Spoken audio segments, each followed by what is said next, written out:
In the US, religious freedom, of course, is described as the first freedom.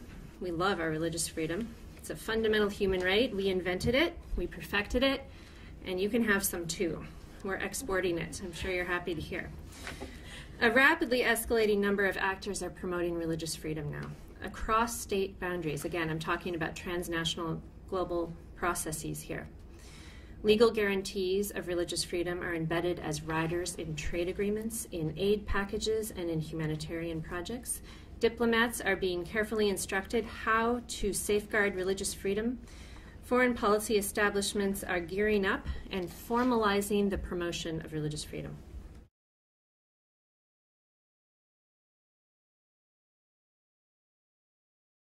So it's everywhere. Everyone's got it. It's gone viral. It is not only the evangelicals, despite what most Americans think. That's what they all say to me. Oh, the evangelicals. Yeah, no, it's not. It's everybody. Institutions and public authorities across the political spectrum, both secular and religious, are taking up this cause.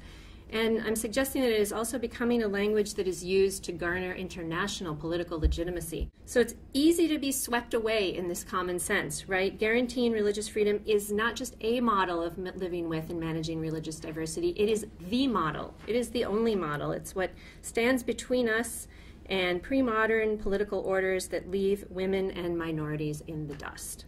It's easy to forget, I'm going to suggest, that these are political projects that are implemented by particular states and particular global authorities. In other words, they are a site of politics. The promotion of religious freedom is not a story of the progressive global dissemination of a universal norm and legal standard. We need to make a distinction between a state of abstract, peaceful religious coexistence on the one hand, to which we may all aspire, and indeed, assuming we're in this room, it's not dying with religious diversity, it's living with it. We all aspire to it. We need to distinguish between that on the one hand and the promotion of religious freedom as a form of what Linda is calling strategic religion, perhaps, right? As a strategic tool. So religious freedom in this mode, in the latter mode, is active in the world, and it's an actor in the world, and it is shaping both religious and political possibilities on the ground all over the world, and legal and constitutional ones as well, I should add. It's leading to all kinds of different changes, the creation of new mandates and commissions, and indeed the dissemination of new modes of social and religious organization. So what I'm doing here then in this paper is stepping back and examining three paradoxes involved that inhabit the promotion of religious freedom, not the abstract ideal, but the actual advocacy efforts around the world today.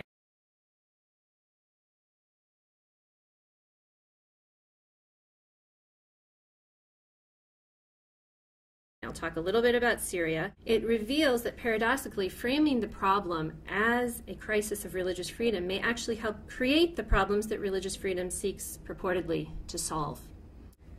Now, just like the protests in Bahrain are not captured by the notion of Shia rising up against Sunnis, the same holds in Syria. This is what the regimes want us to believe. So, of course, Syrians hold multiple allegiances, celebrate diverse traditions, are of mixed backgrounds, don't always fit into the rubrics of religious identity demanded by the sectarian assumptions that I'm suggesting are built into religious freedom discourse. So left out in the cold, these people find themselves in an impossible position, having to make political claims on religious grounds or having no grounds from which to speak. This is the first paradox of religious freedom. So to suggest that conflict stems from a failure to acknowledge the rights of believers actually hides the way in which social divisions cut across sectarian divides. It obscures the ways forward that might emerge when the focus is not on beliefs or communities of believers, but on shared human needs and visions. In Syria, Bahrain, and elsewhere, I'm suggesting that the everyday realities and the lived ambiguities that shape religious identification cannot be squeezed into a sectarian logic that is so often implicit in the advocacy for religious freedom. Official religious freedom advocacy works in the opposite direction, it seems to me, operating out of a different sensibility. Rather than questioning the power of established authorities to make religious designations, to the contrary, it looks to these authorities to publicly adjudicate and decide on lines of identity and difference and in and out. This is the Olympian religion from on high. So these projects rarely question the ability or the willingness of individuals to live according to these religious designations. as organized around distinct confessional communities. Instead, they funnel people into one community or another, reinforce lines of difference that otherwise might not be as salient politically or as divisive socially. So the second paradox of religious freedom, of three, is singling out religion legally and politically from among multiple affiliations held by individuals actually makes religious difference more politically salient, thereby exacerbating rather than calming social divisions or potential social divisions. These projects help to draw lines that publicly divide religion from non-religion, which of course is marked as culture, as has been observed numerous times and Laurie has written about, to differentiate believer from non-believer, to mark off one religious community from the next with clear lines and clear authorities who are in charge, usually men, who will tell you who's in and who's out and why they should or should not be a part of a given community. Religious freedom advocacy does not just enforce a universal norm as liberal internationalists would have it. They are allergic and tend to be afraid of religion, a lot of the human rights people, and they have handed the whole pie to the religious freedom advocates. It's kind of a tragic story.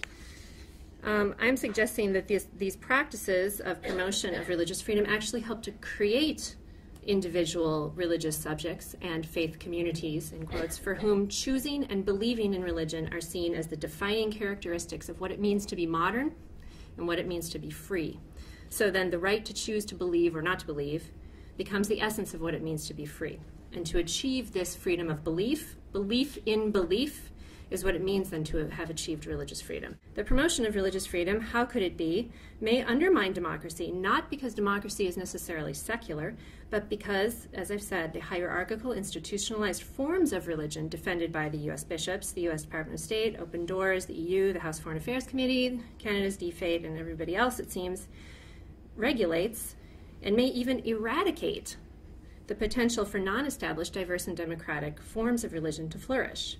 So if the problem that religious freedom is meant to solve is to find ways to live together with multidimensional social diversity and difference, then it may be something that has to occur by definition outside of the spaces that are enacted through legal regulation by public authorities, whether religious or secular.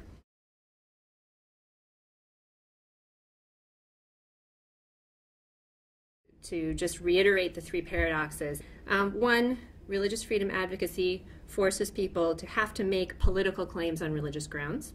It makes religious difference more salient politically and more divisive socially.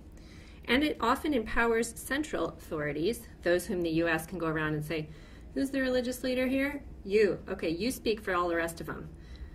It empowers these authorities, often at the expense of dissenters, doubters, those who may feel tied to more than one religious community, so however you want to define those people. And people who are generally in the shadows or on the margins of established communities.